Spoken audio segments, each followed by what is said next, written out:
نہیں. سوال بھی ہو تو ذرا سمجھ کا ہونا چاہیے. ناسمجھی کے سوالات جیسے کہ ایک سنی سے ہوا تھا, وہاں ابو جہل نبی سے کر رہا تھا یا سنی سے کوئی اور. آج کے وہ دور کا سوال تھا میری مٹھی میں کیا ہے, یہ دور کا سوال کیسا ہے دیکھو. جاہل بدلے مگر جہالت نہیں بدلی.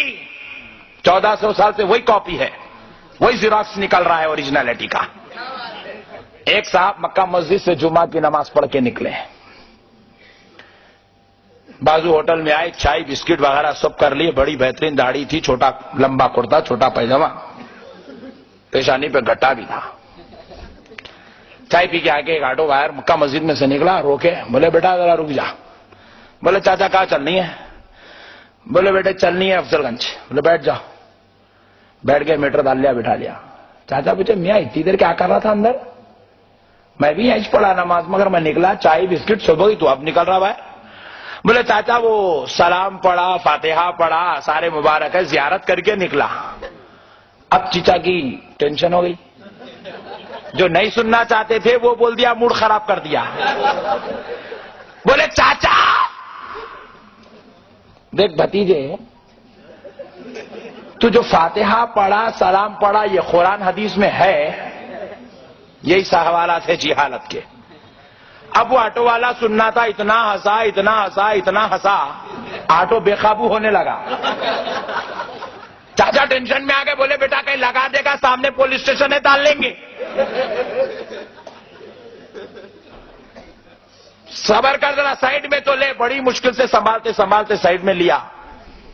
پوچھے بیٹے میں نے ایسا کیا سنا دیا جو تو اتنا ہنس رہا ہے؟ بولے چاچا آپ کا کوشچن ہی ویسا تھا, آپ نے پوچھا فاتحہ دینا, سلام پڑھنا قرآن حدیث میں. ہاں میں نے وہی تو پوچھا, اس میں ٹینشن کی کیا بات ہے, اتنا ہنسنے کی کیا بات ہے؟ بولے چاچا اگر اتنے مسئلے مجھے معلوم ہوتے کہ قرآن میں کیا ہے, حدیث میں کیا ہے, تو میں آٹو کیوں چلاتا, مسجد میں خطابت کر لیتا تھا. یہ سارے مسئلے مجھے نہیں معلوم, اس لیے آٹو چلا رہا ہوں. بات سمجھ میں آ گئی نا بھائی؟ وہاں وہ جاہل تھا یا یہ جاہل ہے؟ مگر یہ جاہل جواب نہیں دے سکتا ہوگا, مگر وہ اللہ کا نبی جواب دے رہا ہے. پوچھا نادان مجھ سے کیا پوچھتا ہے, تیری مٹھی میں کیا ہے, ذرا اس سے پوچھ جو تیری مٹھی میں ہے, اس سے پوچھ کہ میں کون ہوں. شرم والا ہوتا, ایک بار جھڑکی دیے تو جانے والا ہوتا تو نہیں پوچھتا تھا. بار بار کھٹکے مارنے کی بیماری پڑی ہوئی ہے, پوچھ لیا. کنکڑی ذرا بول تو صحیح, سامنے کون ہے؟ ہے کنکری بھی جواب دینے لگی, اشہد ان محمدن عبدہ ورسولہ, میں گواہی دیتی ہوں کہ یہ اللہ کے رسول اور اس کے بندے. جیسا ہی سنا پھینک دیا. آپ نے یہاں تک تو بات سنی ہوگی, میں ایک پوائنٹ بتاتا ہوں.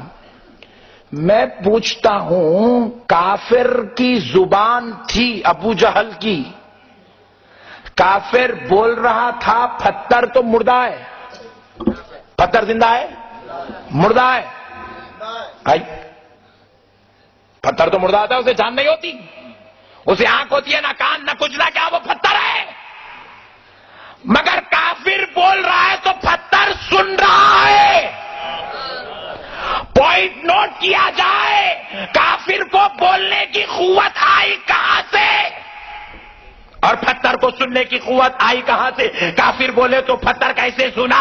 تو پیارے دوستو, پتھر کا کام سننا نہیں ہے, پتھر کا کام بولنا نہیں ہے, پتھر کا کام پہچاننا نہیں ہے, مگر ایک پتھر ایسا نبی کے دربار میں ہے جو کافر کی بولی سن بھی رہا ہے, کافر کے پوچھنے پر جواب دے بھی رہا ہے, نبی کے ہونے کو پہچان بھی رہا ہے. تو مجھے کہنے دو, پتھر تو سنتا بولتا نہیں, پتھر تو مردہ ہے, مگر مصطفیٰ نے نظر ڈال دی تو پتھر بھی زندہ ہو گیا.